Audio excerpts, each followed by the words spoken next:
హరిని ధరపై అవతరించక గెలుచుకొచ్చిన భక్తి ఖడ్గం, నరునిలో దైవాంశని దర్శించి కొలిచిన ముక్తి మార్గం, ఆత్మరక్షణకై ధరించిన ధీర గుణమీ ఖడ్గం, ధూర్త శిక్షణకై వహించిన కరకుతనమీ ఖడ్గం,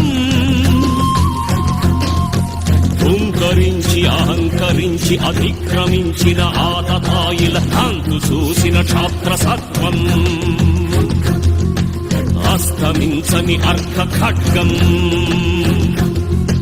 శరణు కోరి శిరస్సు వంచి సమాశ్రయించిన అన్ని జాతుల పొదువుకున్న ఉదార తత్వం, జగతి మరువని ధర్మ ఖడ్గం.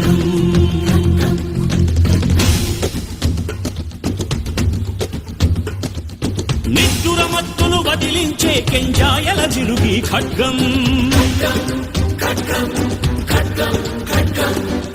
చిక్కటి చీకటి చీల్చుకు వచ్చే తెల్లని వెలుగి ఖడ్గం,